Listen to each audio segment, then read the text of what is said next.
খ্রিস্টীদের শ্রদ্ধাভাজন এবং প্রিয়জনেরা, আজ এই সাধারণকালের চতুর্থ রবিবারে আমরা সকলে আহত যেন আমরা নিজেদের দিকে তাকাই এবং দেখি ঈশ্বরের ইচ্ছা অনুসারে আমরা কি জীবন যাপন করছি কিনা। আমরা সকলেই সুখী এবং সার্থক জীবন যাপন করতে চাই, কিন্তু আমরা তা কোথায় পাই?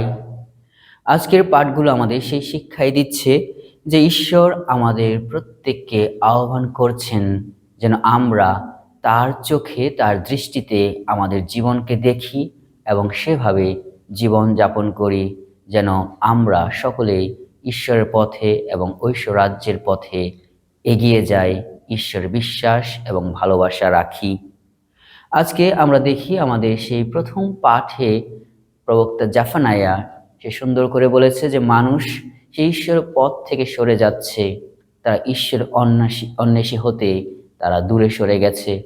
কিন্তু ঈশ্বর তাদের কখনো দূরে রাখেননি, বরং তাদের ডেকেছেন কাছে, আহ্বান জানিয়েছেন যেন তারা সকলে ঈশ্বরের পথে ফিরে আসেন, নম্রতার জীবন যাপন করেন।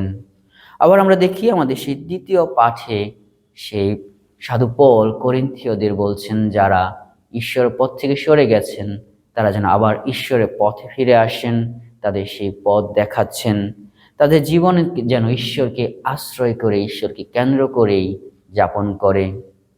আর মঙ্গল সমাচারে আমরা দেখতে পাই যে আমাদের যীশু খ্রিস্ট আমাদের 8টি কল্যাণ বাণী দিয়ে যাচ্ছেন। আজকে সেই পুরাতন নিয়মে আমরা দেখি ঈশ্বর প্রবক্তা মশীহকে, সেই পুরাতন মশীহকে 10টি আজ্ঞা দিয়েছিলেন যেন সে তার মানুষকে, ইসরায়েল জাতিকে তা দিতে পারে এবং তারা মুক্তি পেতে পারে, তাদের জীবন সুন্দর হয়, ঈশ্বরের পথে হয়।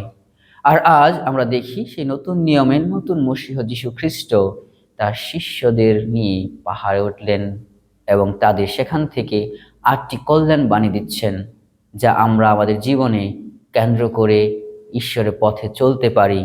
সে 8টি কল্যাণ বাণী আমাদের সে পোপ ফ্রান্সিস সুন্দর করে বলেন যেন আমাদের মণ্ডলীর, আমাদের খ্রিস্টানের সকলের আইডেন্টিটি বা আমাদের পরিচয়পত্র, আমরা কে এবং আমরা কিভাবে জীবন যাপন করব, তার বড় এক পরিচয়পত্র হলো এই 8টি কল্যাণ বাণী। আমরা কি তা আমাদের জীবনে পালন করছি কিনা?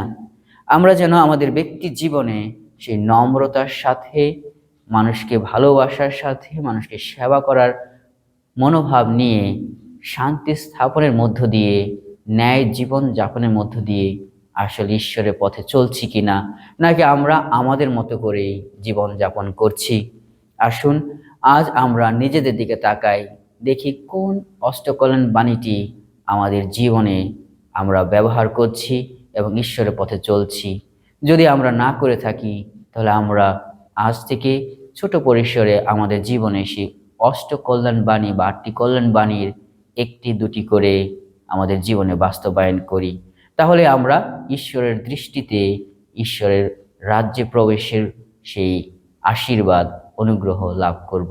ঈশ্বর আমাদের প্রত্যেককে সেই আশীর্বাদ, অনুগ্রহ দান করুন।